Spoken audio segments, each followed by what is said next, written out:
Bismillahirrahmanirrahim. Assalamualaikum. Jangan lupa like, comment, and subscribe. Bye.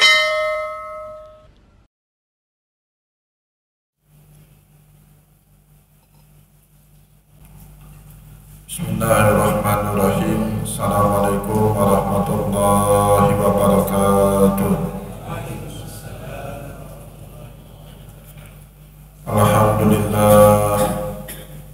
Alhamdulillahilladzi ja'ala al-ilma taharatan lin-nufus wa nuran lil-basair wa hadiyan ilal jannah.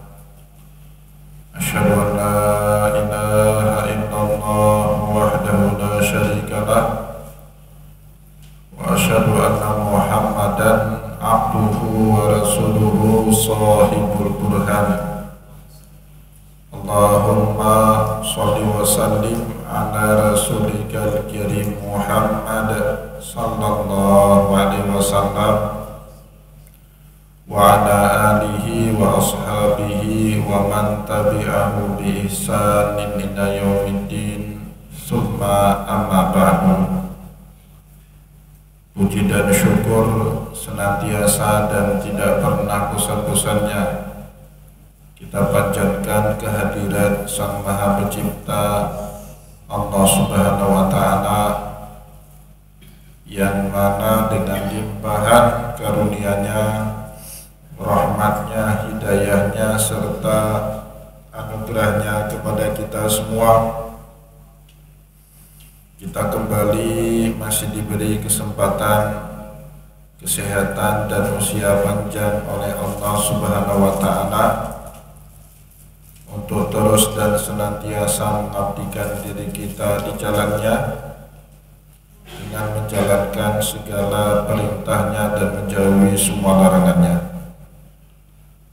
Salawat dan salam juga tidak pernah lupa pula kita haturkan kepada junjungan alam Nabi besar Muhammad sallallahu alaihi wasallam, di mana beliau telah bersabda dalam sebuah hadis, man arada dunya fa'alaihi bil ilmi wa man arada al-akhirata fa'alaihi bil ilmi wa man aradahuma fa'alaihi bil ilmi. Barang siapa yang mau bahagia di dunia, caranya dengan ilmu, dan barang siapa yang mau bahagia di akhirat, caranya dengan ilmu. Dan bagi barang siapa saja yang mau bahagia dunia dan akhirat, juga caranya dengan ilmu pengetahuan. Bapak Ibu kaum muslimin dan muslimat jamaah salat subuh yang dimuliakan oleh Allah, mari pada kesempatan subuh yang penuh dengan keberkahan ini, sambil kembali kita niat iktikaf di rumah Allah, mari sama-sama kita kembali melanjutkan pengajian kita dengan kitab Syajaratul Ma'arif karya Sultanul Ulama Syekh Izzuddin bin Abdissalam rahimahullahu ta'ala anhu. Dan insyaallah pada kesempatan subuh kali ini kita akan melanjutkan bahasan kita dengan fasal pembahasan berikutnya, faslun fi ibra'il mu'siri wa indarihi. Fasal di mana adanya anjuran baik dari Al-Quran maupun dari hadis dan sikap yang dicontohkan kepada kita oleh Rasulullah untuk ibra'ul mu'sir, menggampangkan urusan orang yang susah dalam berbagai hal, dalam utang piutang khususnya, wa indaruh. Bahkan juga ada anjuran dari Al-Quran dan juga hadis Rasulullah, jika ada orang yang berutang kepada kita, sudah jatuh tempo dan belum sanggup melunasi utangnya pada saat temponya jatuh, sunnahnya kita ibrahkan dia, kita mudahkan dia. Bukan artinya utangnya dihapuskan, dan ibrah bagi orang yang berutang itu dalam bentuk inzaruhu, ya, memberikan waktu tenggang pembayaran hutang yang lebih lama. Itu sudah masuk bagian daripada ibra'un 'alal muksir, ya, menggampangkan urusan orang yang berhutang kepada kita. Begitu juga Bapak Ibu yang dimuliakan oleh Allah, anjuran ini berlaku dalam setiap lini kehidupan kita sehari-hari. Ada orang susah makan, kita bantu. Ada orang susah kuliah, kita bantu. Ada orang yang tidak punya tempat tinggal, kita punya tempat tinggal yang memungkinkan untuk kita berikan kepada orang, kita bantu. Kita bisa bantu orang dengan tenaga, dengan pikiran, bahkan minimal Bapak Ibu kita tidak membuat repot orang lain, itu sudah membantu. Baiknya kita menjadi problem solver, menjadi orang yang memecahkan masalah orang lain, itu baiknya sesuai dengan sabdanya Rasulullah, khairun nasi anfa'uhum linnas. Manusia terbaik itu bukan menjadi pejabat ini pejabat itu, bukan punya kekayaan ini kekayaan itu, ya, tetapi manusia yang paling baik yang bisa menghadirkan banyak manfaat kepada manusia yang lain dalam setiap peran yang kita jalani. Jadi itu Bapak Ibu yang harus menjadi target daripada hidup kita, menghadirkan banyak manfaat kepada orang, bagian daripada problem solver, menyelesaikan masalah orang, termasuk mengamalkan hadis Nabi khairun nasi anfa'uhum linnas. Yang pertama, ya, jangan jadi part of problem, bagian dari masalah, apalagi problem maker, menjadi pembuat masalah. Nauzubillah min zalik. Minimal kita tidak ngerepoti orang lain. Bapak Ibu, itu sudah masuk bagian baik dalam pandangan agama kita. Apalagi kalau kita bisa melakukan ibra'un 'alal muksiri wa indaru, kita gampangkan urusan orang yang susah, orang yang sulit, orang yang tidak bisa bayar hutang, orang yang sakit. Jangan kita repotkan administrasinya. Itu bagian dari ajaran agama.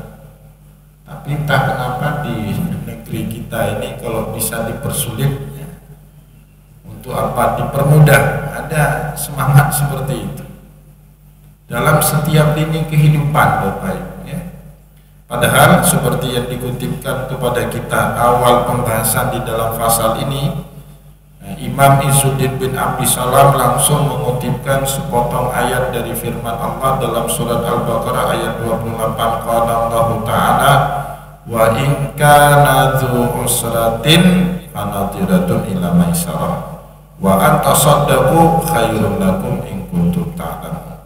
Wa in kana dzu usratin, jika kalian mendapati orang yang sedang susah, fanadhiratun ila maisarah, carilah solusi untuk mempermudah orang susah itu.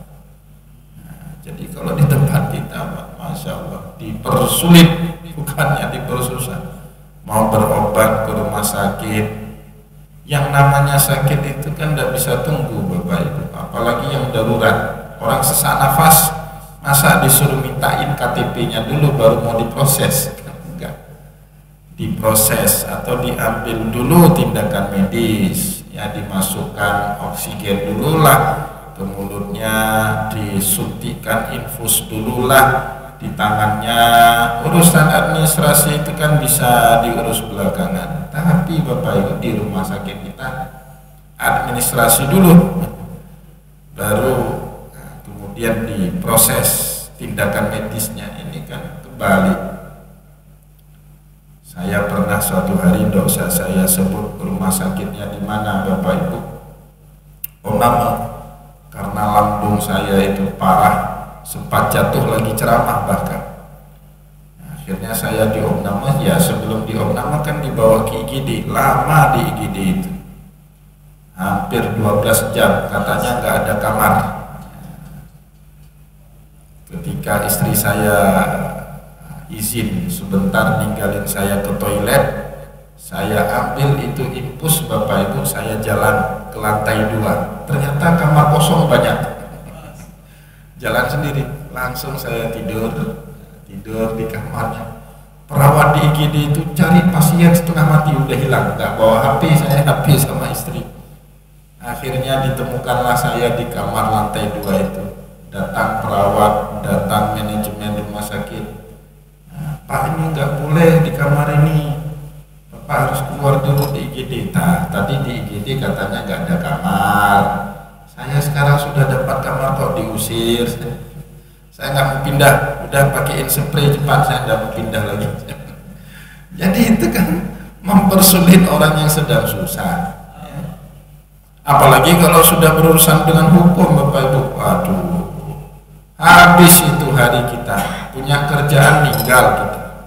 Kalau Bapak Ibu sudah dipanggil, mohon maaf, sama polisi, sama jaksa, itu waktu habis, pikiran susah, makan gak enak, tidur gak nyenyak, itu kan ya, padahal cuma dimintai keterangan Bapak Ibu, ya, cuma dimintai keterangan saja, tapi waktu kita habis, disuruh tunggu di situ berjam-jam. Saya pernah diminta bantu, mereka minta bantu ke saya Pak, di Polda Aceh itu, masalah apa itu, umrah apa travelnya bodong ya, kan ada kemarin itu banyak travel bodong itu, diminta untuk jadi saksi ahli. Saksi ahli kan kita dianggap ahli untuk memberikan kesaksian di situ bagaimana bisnis travel itu, dan ini kenanya perdata atau pidana. Kan mereka yang butuh dikasih undangan, mohon hadir ke Polda Aceh memberikan keterangan. Kita yang dibutuh Pak disuruh tunggu berjam-jam di situ, habis waktu kita, punya kegiatan lain tidak bisa. Alhamdulillah untungnya ada jamaah kita yang tugas di Polda Bapak Ibu. Kalau nggak ada mungkin sampai 2 hari saya di situ. Kalau nggak datang kan nggak enak juga, sudah diminta bantu, tapi diminta bantu dibuatnya seperti kita yang membutuhkan mereka. Nah itu tidak ngamalin ayat Al-Quran itu Bapak Ibu ya, Al-Quran itu tidak boleh seperti itu. Kata Allah, wa in kana dzu usratin, kalau kalian temukan orang lagi susah, fanadiratun ila maisarah, cari solusi yang bisa membuat orang susah itu jadi gampang. Itu perintah Allah di dalam Al-Quran. Wa antasaddaqu khairun lakum, senanglah bersedekah. Bersedekah di situ bukan hanya maknanya bersedekah uang, menggampangkan urusan orang lain yang susah pun Bapak Ibu, itu bagian daripada sedekah. Di rumah sakit misalnya, kita berusaha semaksimal mungkin, ada itu kamar Bapak, tidak usah khawatir, kita rawat sebentar di IGD untuk proses administrasinya, nanti belakangan Bapak masuk terus dalam kamar. Kan bisa seperti itu Bapak Ibu. Atau kalau memang sudah terjadwal manggil orang untuk diperiksa ke kejaksaan kah, ke kepolisian kah, kan ada jadwal itu jam 9 misalnya, tepati itu, karena orang bukan hanya ngurus berikan kesaksian di situ, banyak kerjaan lain. Ini jam 9 kita dipanggil, jam 12 belum dimintai keterangan juga, disuruh tunggu kita berjam-jam di situ. Ini kan ngerepotin orang Bapak Ibu, dalam agama tidak boleh. Dan Rasulullah SAW tidak pernah membuat orang lain repot. Apa yang dia katakan itulah dia kerjakan. Kalau dia menemukan orang lain susah, Rasulullah SAW lah orang yang paling terdepan ingin memudahkan urusan orang yang lain yang susah. Ay as-sadaqatu bil ibra'i khairun minal indar. Jadi kita bersedekah sehingga membuat orang yang susah itu menjadi tenang, ya, enggak lagi kerepotan. Khairun minal indar, lebih baik daripada kita menaguhkan waktu yang panjang sehingga orang yang susah itu juga kemudian bisa melunasi hutangnya. Ini dalam konteks hutang piutang ya. Nah, jadi dalam semua lini kehidupan kita Bapak Ibu, usahakanlah memudahkan orang. Wa qala sallallahu alaihi wasallam. Nah, ini dikutipkan juga sabdanya Nabi Muhammad dalam sebuah hadis, man yassara ala mu'sirin yassarahu Allahu alaihi. Barang siapa yang memudahkan hidupnya orang susah, maka Allah Subhanahu wa taala juga memudahkan hidupnya. Atau di dalam hadis yang lain yang lebih populer, man yassara musliman yassarallahu alaihi yaumal qiyamah.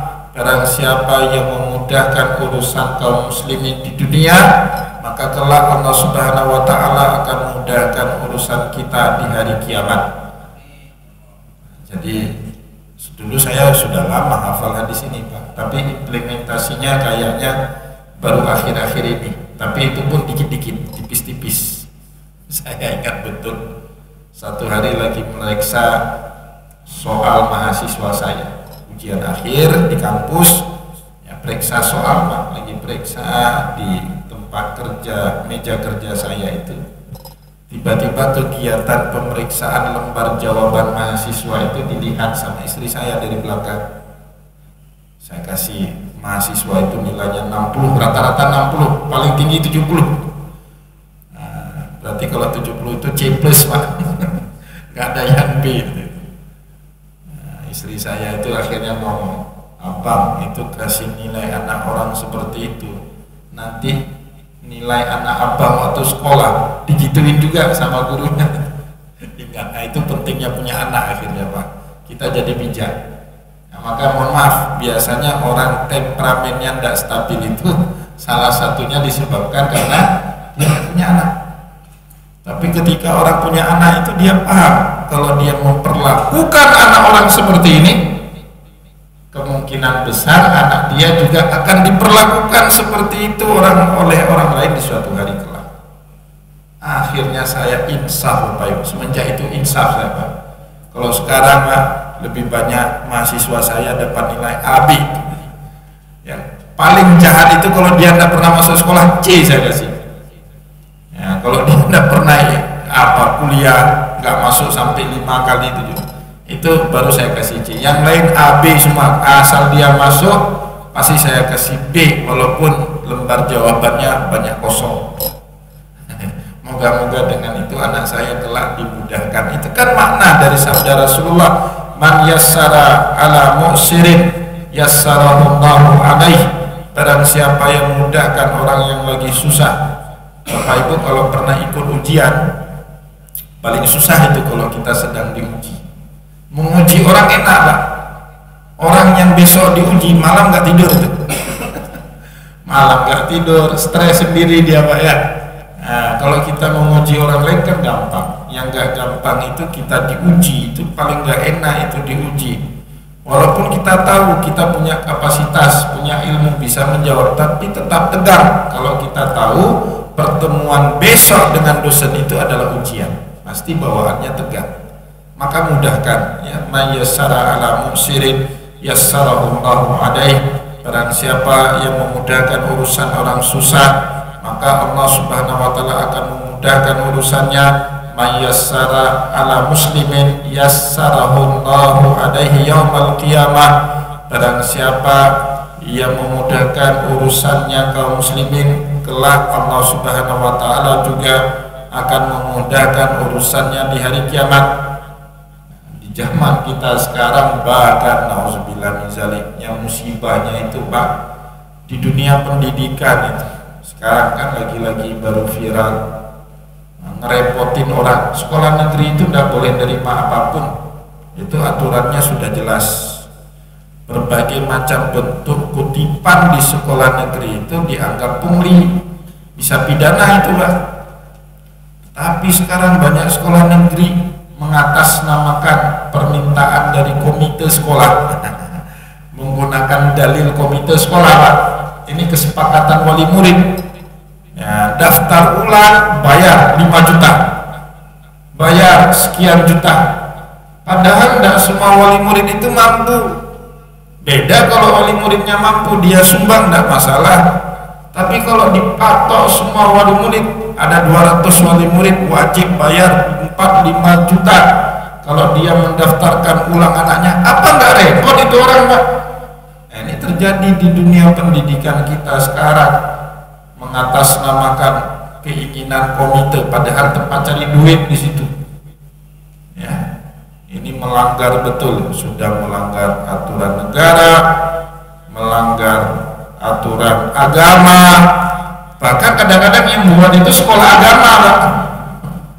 Sekolah yang dibawa Kementerian Agama yang buat seperti itu, tapi orangnya nggak ngerti agama. Lebih baik orang komunis lah.